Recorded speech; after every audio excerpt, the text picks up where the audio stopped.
which is nearest to the point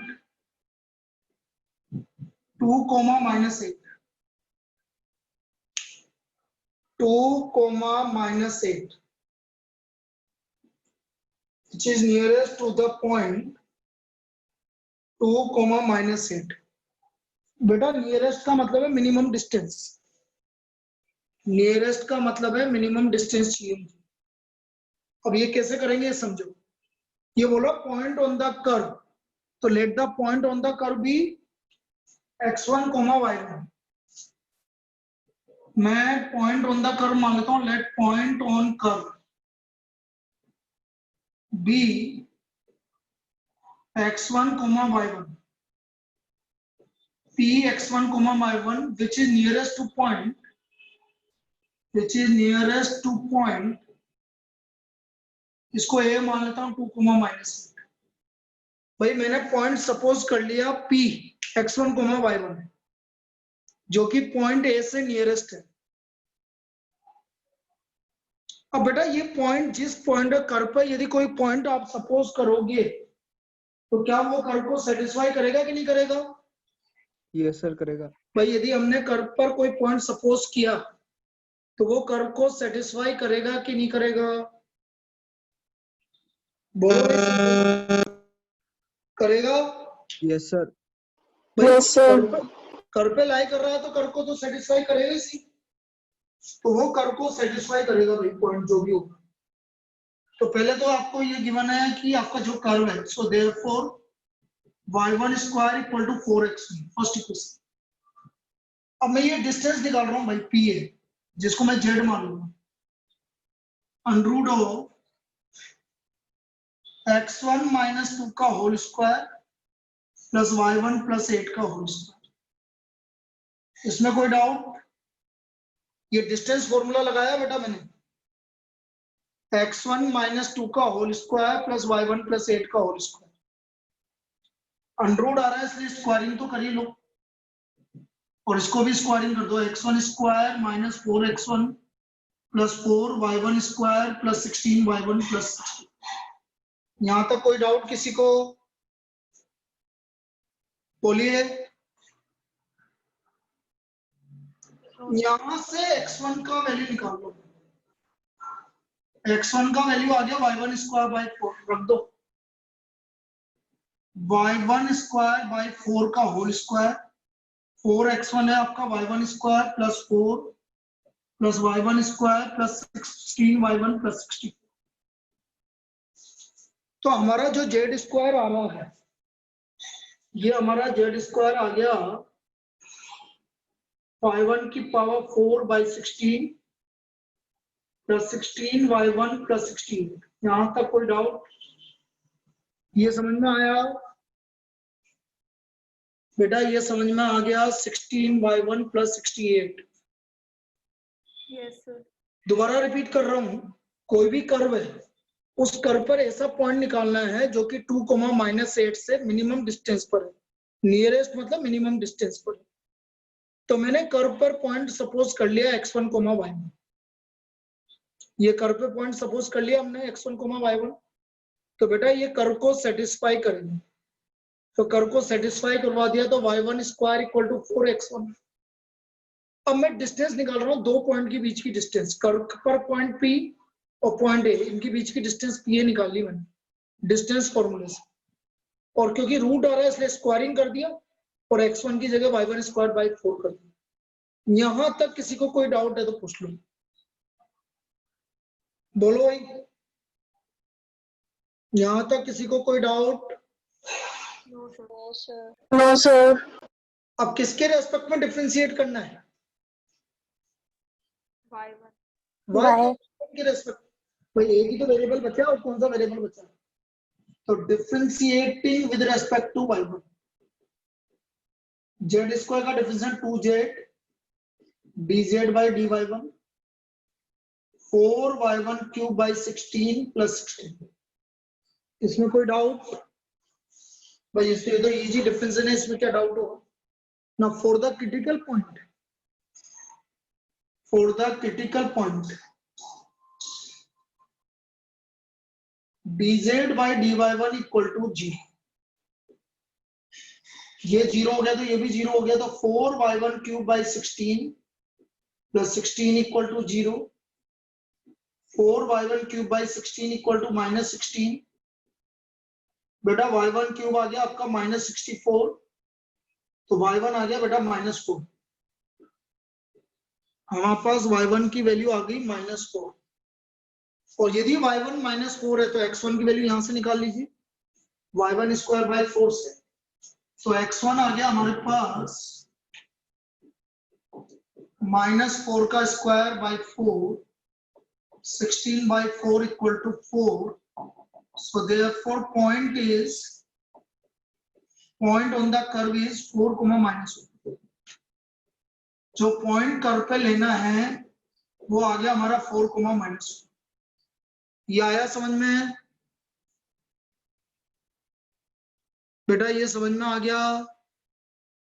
Yes, sir. अब double differentiation करना है बस, और कुछ नहीं करना बेटा। देखो डबल डिफरेंशिएशन कर रहा हूँ।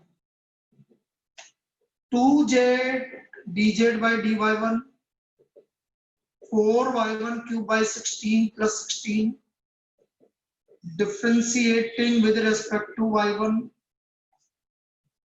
अब डबल डिफरेंशिएशन कर रहा हूँ। 2z पहले इसका कर रहा हूँ dz by dy1, d square z by dy1 square plus 2 dz by dy1 का whole square equal to 4y1 cube मतलब 12y1 square by 16। Now when dz by dy1 equal to 0 and y1 equal to -4, रखें भाई 2z d square z by dy1 square 12 into -4 का square by 16, तो d square z by dy1 square आ गया 12 bye 16 से 16 cancel हो गया। 2z is greater than 0। Greater than 0 मतलब मिनिमम की maximum? Minimum. So therefore point on the curve is 4, -4, which is nearest to point, 2, -, इस point से नियरेस्ट आ गया 2, -।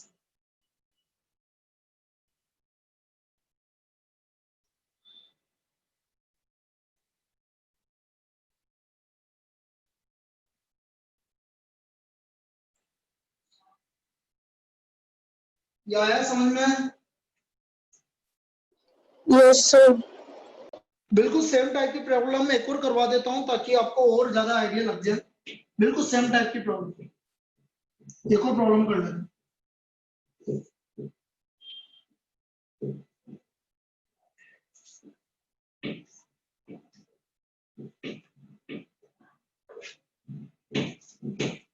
Find the point on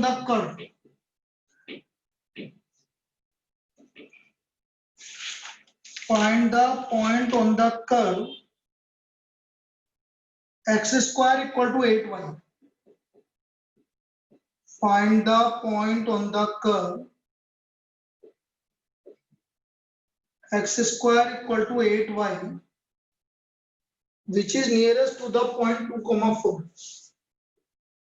which is nearest to the point 2, 4। हमें point on the curve निकालना है x square, एक minute सही कर देता हूं मैं,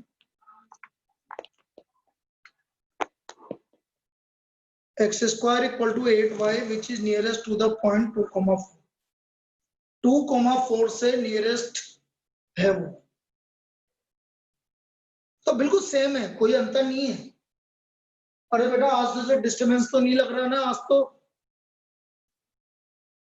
बाकी लोग कल तो ली थी मैंने नहीं, सही है ना आज तो? Yes, sir. क्या बोल रही है सभ्यता, क्या बोल रही है? अरे सर बहुत मस्त आवाज आ रही है आपकी। अरे यार, या तो तेरा माइक में दिक्कत, तुम्हें भी समझ में आ रहा है कि वो क्या बोल रही है? सर बोल रही है बहुत मस्त आवाज आ रही है आपकी। अरे धन्यवाद, थैंक यू। मैं तो बोल रहा था कि आवाज मेरी मस्त है यार, अब सिर्फ गाना गाने की देर है और तो क्या। गा दो सर। गा दो सर, वो भी चलेगा। लोगों ने मेरी है ना काबिलियत को समझा ही नहीं तो मैं तो सिंगर सर हम समझते हैं सर, सुना दो गाना। सुना दो सर। बस एक। हाँ मैं तो टीचर बन गया यार। चल इधर देख ले। देखो देखो इस कर्व पर एक पॉइंट मान लो, let the point on the curve be, on the curve be p x1 y1 which is nearest to the point, nearest to point 2, 4, इसको a मानो। तो बेटा पहले बिल्कुल वैसे के वैसे ही ये पॉइंट कर्व को सेटिस्फाई करेगा, x1 square equal to 8y1। हाँ बेटा क्या हुआ, किसी को दिक्कत है क्या?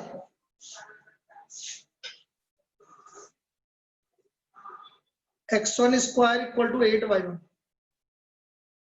अब डिस्टेंस निकाल लो भाई pa, pa डिस्टेंस जिसको मैं z सपोज करूंगा pa, under root of x1 minus 2 का whole square plus y1 minus 4 का होल स्क्वायर। यहां से y1 की वैल्यू निकाल लेना भाई, जो रखनी है आपको, स्क्वायरिंग कर दो, x1 square minus 4x1 plus 4, y1 square minus 8y1 plus 16, y1 की वैल्यू रख दो,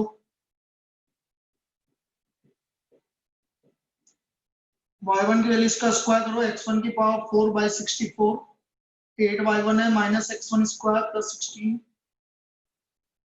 तो हमारा z स्क्वायर आ गया बेटा x1 की power 4 by 64 minus 4x1 plus 20। यहां तक कोई डाउट किसी को? बेटा यहां तक कोई डाउट? No sir. अब मैं किसके रेस्पेक्ट में डिफरेंशिएट करूंगा यहाँ पर?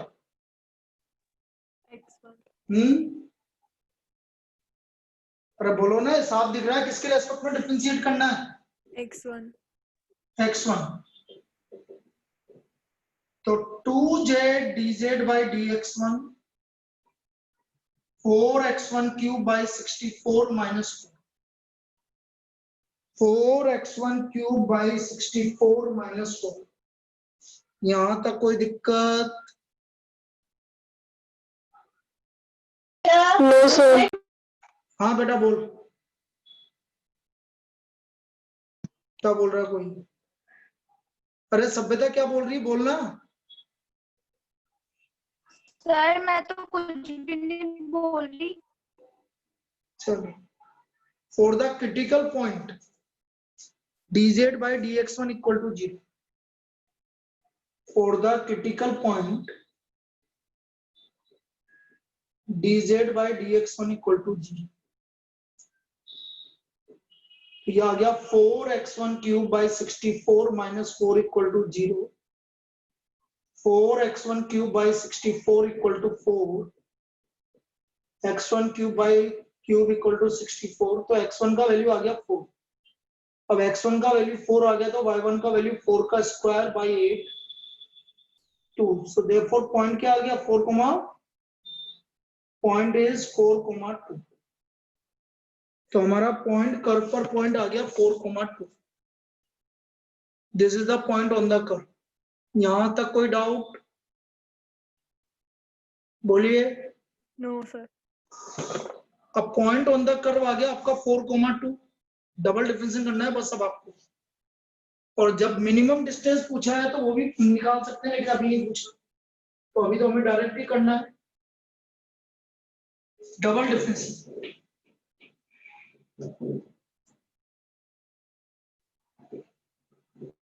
देखिए देखो,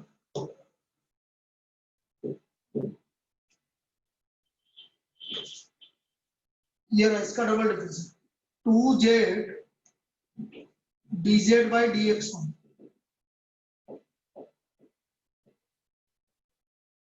equal to 4x1 cube by 64 minus 2। differentiating with respect to x1. Again, differentiating with respect to x1. 2z d square z by dx1 square plus 2 dz by dx1 का whole square equal to 12x1 square by 64. When dz by dx1 equal to 0 और x1 equal to 4, तो ये आ गया 2z d square z by dx1 square. तो d square z by dx1 square, ये देखो 16 4 3 3 by 2z is greater than 0. So z is minimum. Yeah. So point on the curve is 4, 2, which is nearest to the point, which is nearest to point 2, 4. ये आया भाई इसका solution, which is nearest to the point 2, 4. बिल्कुल same है, कोई भी अंतर नहीं है, बिल्कुल सेम तरीके से हमें इसको सोल्व करना है। ये आ गया समझ में? क्लियर है? Yes, sir. अब Yes, एक sir. बार मैं अटेंडेंस ले लूं बेटा, मुझे मालूम है 4 जने एब्सेंट है।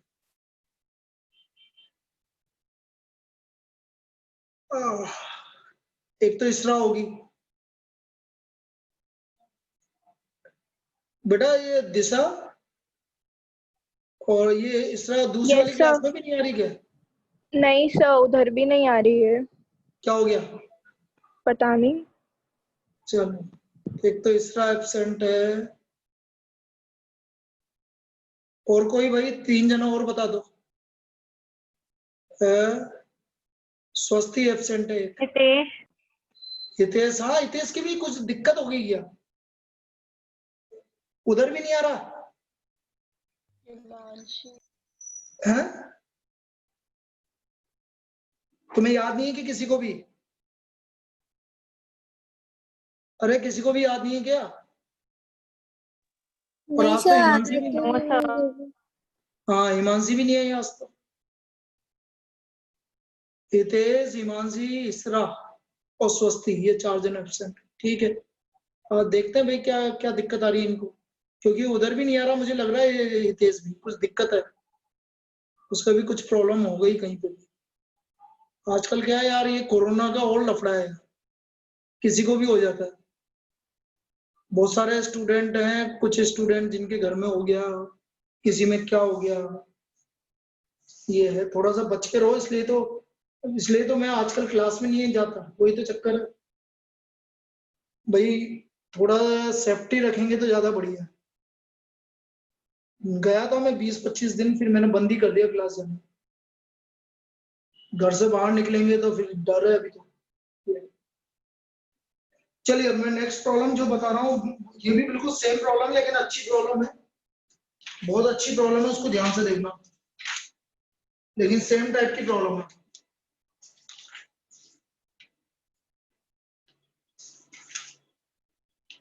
और ये आपके एनसीईआरटी की प्रॉब्लम है, इसको देखना।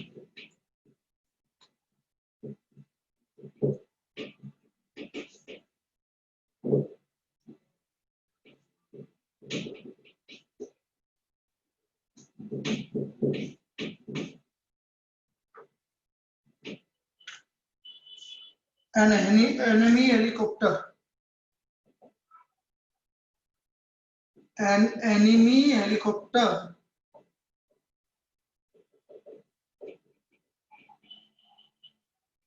is moving along the curve. Is moving along the curve. Y equal to x square plus 7. A soldier is placed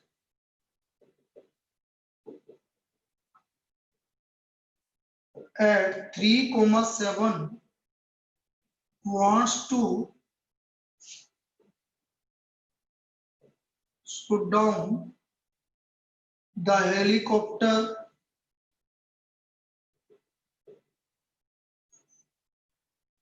when it is nearest to him, when it is nearest to him.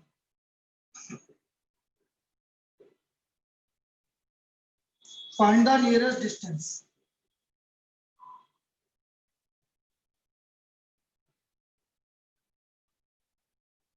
And also find the coordinates. Also find the coordinates of the helicopter when it is nearest to him. When it is nearest to him.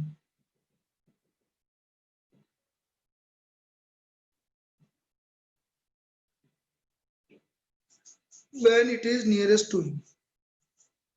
Also find the helicopter when it is nearest to him. अब देखो ये क्या बोल रहा है, ये समझो।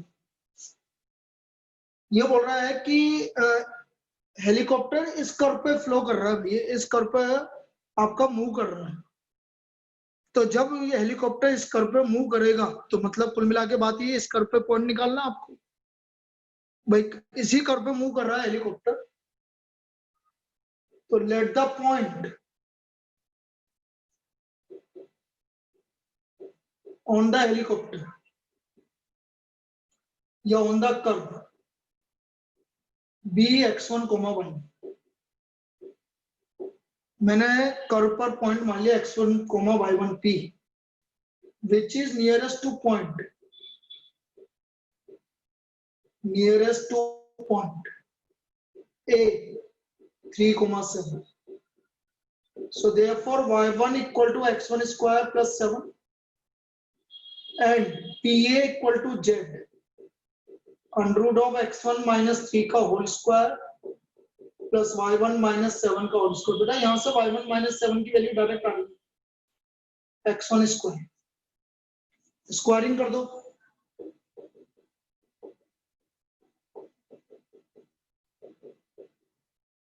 y1 minus 7 की वैल्यू है आपकी x1 स्क्वायर, इसको चाहो तो ओपन भी कर लो, कोई दिक्कत नहीं। ये x1 स्क्वायर का होल स्क्वायर x1 की पावर 4। यहां तक किसी को कोई डाउट? ये मैंने जेड स्क्वायर निकाल लिया, दिस इज जेड स्क्वायर। यहां तक बेटा किसी को कोई डाउट? बोलिए, बताइए। No sir. भाई मैंने क्या करा, under root of x1 minus 3 का whole square plus y1 minus 7 का होल स्क्वायर। y1 माइनस 7 ध्यान से देखो x1 स्क्वायर के इक्वल है, तो मैंने y1 माइनस 7 का होल स्क्वायर को x1 स्क्वायर लिख दिया, x1 स्क्वायर का होल स्क्वायर, तो x1 की पावर 4 हो। Now differentiating with respect to x1, differentiating with respect to x1, z square का 2z pz by dx1 4x1 cube plus 2x1 minus 6, ये मैंने इसको डिफरेंशिएट कर दिया। ना फॉर द क्रिटिकल, वैसे तो चाहो तो 2 कॉमन ले लो सब में से, और ये करना है तो मत लो, कोई दिक्कत नहीं, डायरेक्ट कर लो। फिर हम बोलेंगे for the critical point, for the critical point dz by dx1 equal to 0, for the critical point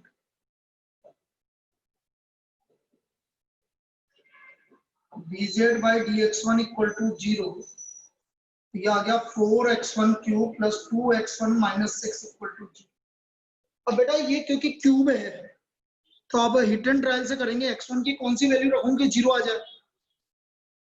सबसे पहले स्टार्ट करेंगे 1 से, क्या 1 रखने पे 0 आ रहा है क्या?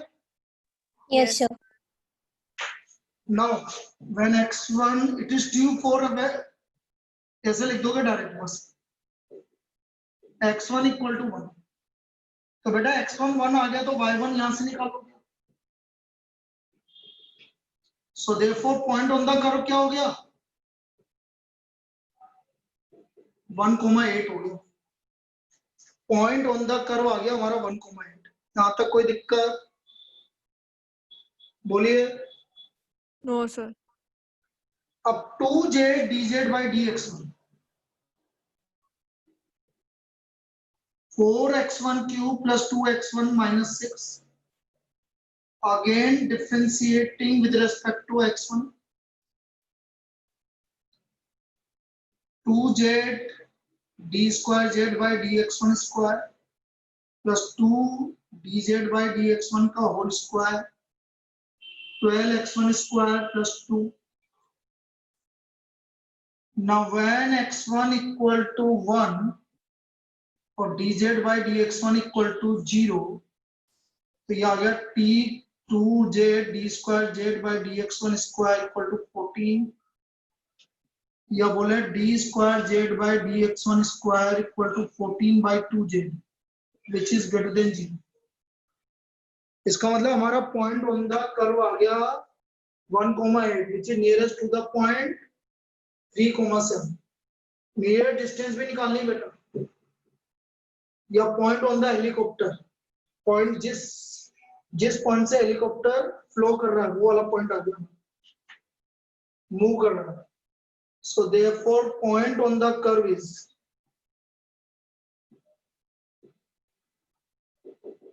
point on the curve is 1,8, which is nearest to the point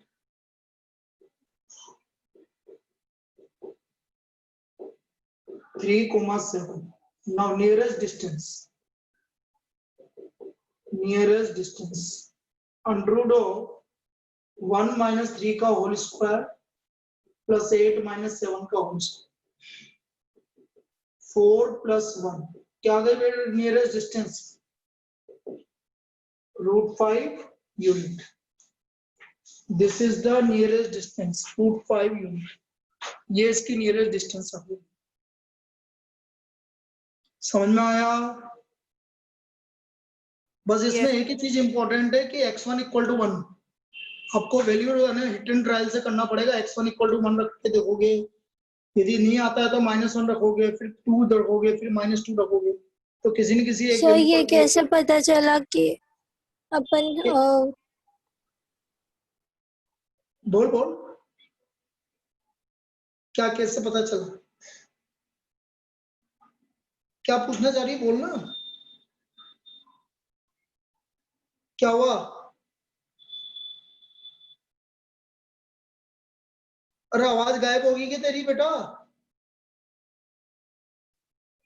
बाकी क्या बोलना चाह रही है वो? मेरे को तो आवाज नहीं आई, वो बीच में अटक गई उसके. सर नेटवर्क नहीं आ रहा है. क्या पूछना चाह रही है? लिख के भेज दे बेटा, लिख के भेज दे. क्या दिक्कत आ रही है, क्या पूछना चाह रही है तू?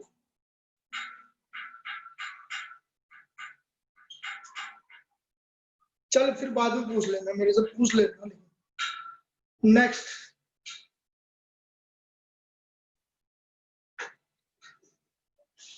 अब देखो एक प्रॉब्लम हम कर रहे हैं कि जब इलिप्स में रेक्टेंगल इंस्क्राइब्ड, इलिप्स में रेक्टेंगल इंस्क्राइब्ड, फिर हम बात करेंगे इलिप्स में ट्रायंगल इंस्क्राइब्ड. ये दो तरह की प्रॉब्लम हम करेंगे, ये लास्ट दो तरह की प्रॉब्लम है. तो next problem, find the area of greatest rectangle, find the area of greatest rectangle which can be inscribed in an ellipse x square upon a square. Find the area of greatest rectangle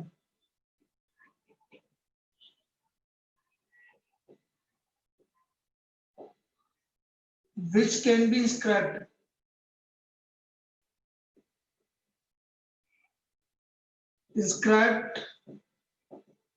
in an ellipse x square upon a square plus y square upon b square equal to 1. हमें area of greatest rectangle निकालना है कि जो कि ellipse के अंदर inscribed है, which is inscribed in an ellipse. जो कि इलिप्स के अंदर इंस्क्राइब्ड है। अब देखो यहाँ पर क्या करना पड़ेगा, पहले इलिप्स इलिप्स तो जानते हैं ना बेटा, हम नहीं जानते हैं तो देख लीजिए बेटा, जिसको नहीं पता है। ये इलिप्स कुछ इस तरह का है, ये इलिप्स, इसके अंदर रेक्टेंगल इंस्क्राइब किया हुआ है, ये रेक्टेंगल इंस्क्राइब कर दिया।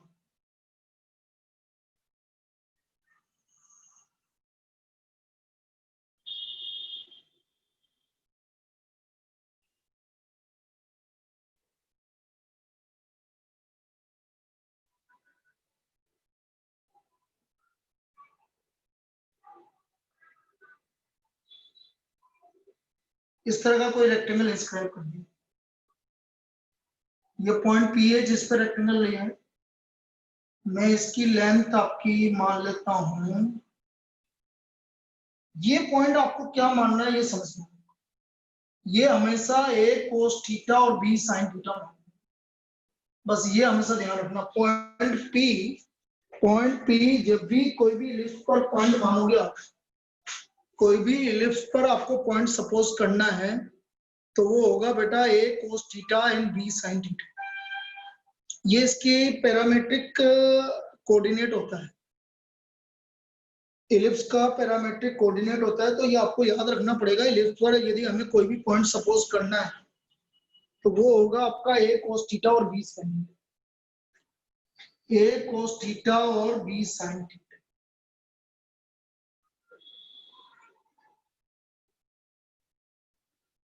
अब मुझे एरिया बताएगा कोई, जब हमने ये वाला पॉइंट मान लिया, व्हाट इज द एरिया, बोलो लेंथ कितनी हो गई इसकी। यदि ये point a cos theta b sin theta है तो ये लेंथ कितनी हो गई, कौन बताएगा। 2a cos theta. 2a cos theta, बेटा a cos थीटा यहां से यहां तक, और ये भी a cos थीटा, तो लेंथ हो गई आपकी 2a cos थीटा। अच्छा ब्रेड कितनी हो गई बेटा, 2b sin theta. 2b sin theta.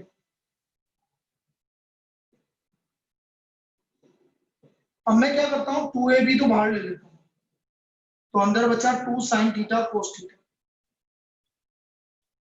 Now what is 2 sin theta cos theta, Sin 2 theta. sin 2 theta. ये आ गया 2ab sin 2 थीटा। यहां तक कोई डाउट, यहां तक किसी को कोई डाउट। No, sir. बाकी इजी है, अब कोई दिक्कत नहीं है। Differentiating with respect to theta, differentiating with respect to theta, dA by d theta 2ab sin 2 theta का डेरिवेटिव बताना बेटा, 2 बोलो cos सब। 2 sin cos 2 theta. ये sin 2 भी बोल cos रही, 2 theta.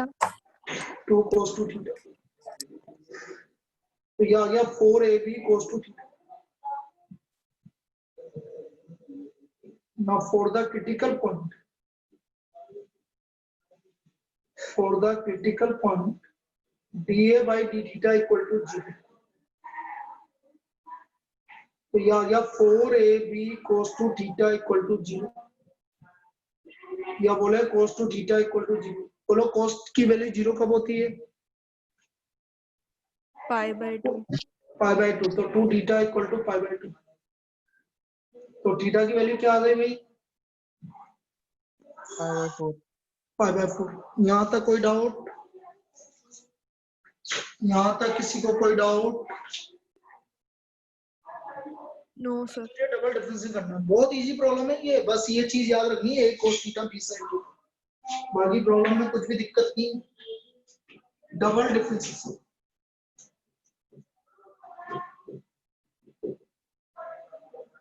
d2a by d theta square करना बेटा इसका डिफरेंशिएशन। 4ab कांस्टेंट है, -2 sin 2 थीटा, तो -8ab sin 2 थीटा, थीटा की वैल्यू पाई बाय 4 रख दो भाई, जैसे पाई बाय 4 रखा तो sin पाई बाय 2 हो गया। Now what is the value of sin pi by 2, 1 1. Less than 0, So area of rectangle is maximum when theta equal to pi by 4. Maximum area निकालने के लिए बोलेगा वो आपसे, तो मैक्सिमम एरिया आ रहा था 2ab sin 2 theta, 2ab sin pi by 2 हो गया ये, 2ab square unit, this is the maximum area. ये हमारा मैक्सिमम एरिया आ गया 2ab स्क्वायर यूनिट, ये इसका मैक्सिमम एरिया आ गया। समझ में आया? Yes, sir. बहुत इजी प्रॉब्लम है ये, सबसे इजीएस्ट प्रॉब्लम में से मान लो ये। डायरेक्ट बस एक चीज याद रखना है, a cos थीटा और b sin थीटा आपके पॉइंट लेने पड़ेंगे। अब इसी टाइप का एक और प्रॉब्लम वो और करवा देते हैं ताकि आपका टॉपिक कंप्लीट हो। ठीक है, कोई बात नहीं, हो जाएगा अभी 10 मिनट, क्योंकि फिर कल क्या है, कल का ऑफ है तो फिर वही दिक्कत हो जाएगी फिर।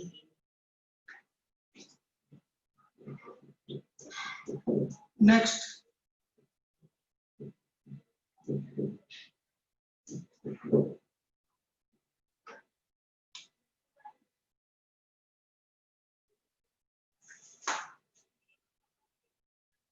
Find the maximum area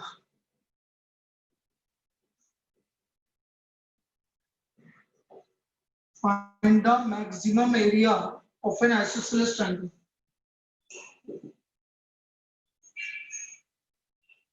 Maximum area of an isosceles triangle.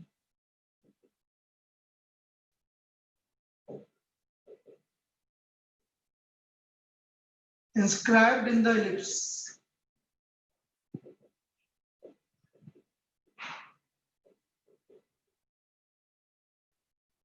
X square upon a square plus y square upon b square equal to 1 with its vertex at one end of the measure axis. One end of measure axis. ये वही है problem जिसका एक point, एक vertex major end of the major axis पर। अब कैसे करेंगे समझो। इसने बोला कि आइसोसेलेस ट्रायंगल इंस्क्राइब्ड है इलिप्स के अंदर, तो इलिप्स बना लो, ये इलिप्स बना दो। अभी हमारा मेजर एक्सिस ही है, this is the major axis, ये हमारा मेजर एक्सिस है। अब देखो इधर,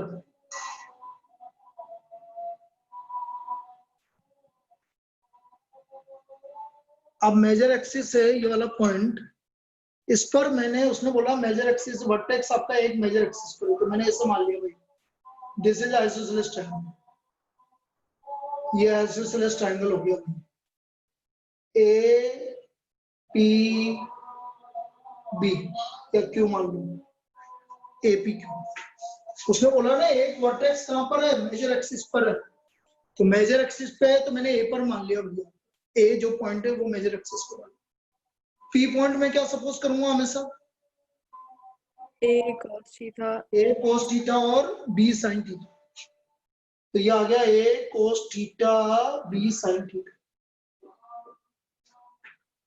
अब मुझे एरिया की बात करनी है, देखो एरिया क्या होगा, इसको एम मान लो, हाफ इंटू बेस, बेस है P Q into height A M. बोले क्लियर है कि नहीं है? Area of triangle half into base, base क्या हुआ पी क्यू और हाइट हो गया ए एम। इसमें कोई डाउट? बेटा पी क्यू की लेंथ बताएगा कोई? पी क्यू वाई है, पी क्यू की लेंथ क्या होगी? 2b sin theta. 2b sin theta. Yes, sir. P Q की लेंथ है 2b sin थीटा। एम की लेंथ बताएगा कोई? देखो ये लेंथ है यहां से यहां तक ए, और ये लेंथ है हमारी ए कोस थीटा, तो एम की लेंथ होगी बेटा ए प्लस ए कोस थीटा। ये चीज समझो, AM की लेंथ होगी A plus A cos theta. ये समझ में आया कि A plus A cos theta? बेटा ये मेजर एक्सिस है, ये लेंथ यहां से यहां तक भी A होती है, यहां से यहां तक भी A होती है, और ये B होती है, ये B होती है। मुझे ये लेंथ निकालनी मेजर एक्सिस की, तो यहां से यहां तक तो A आ गया, और ये आपको लेंथ गिवन है A कोस थीटा। तो टोटल लेंथ क्या होगी? A plus A cos theta, और ये हाइट कितनी हो गई? B साइन थीटा, और B sine theta 2B sine theta. ये 2 से 2 कैंसिल हो गया, इस A को बाहर निकालो भाई, AB, और साइन थीटा को अंदर ले जाओ।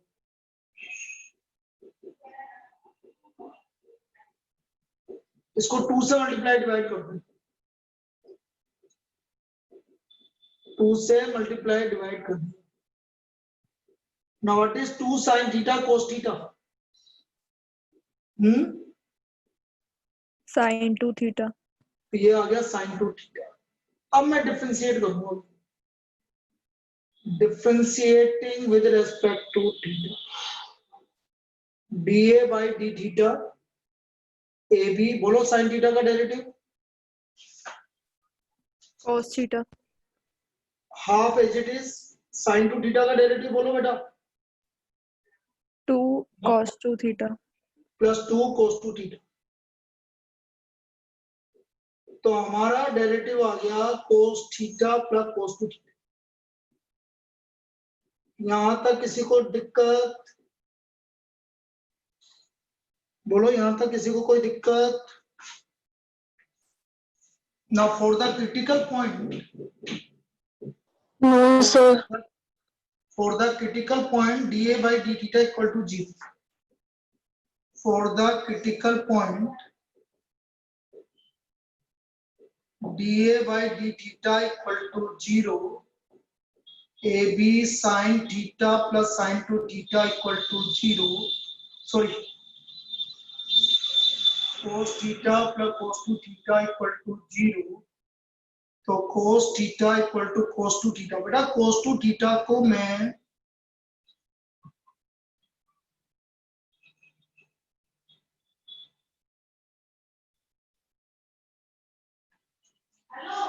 हाँ और ले आओ। अरे यार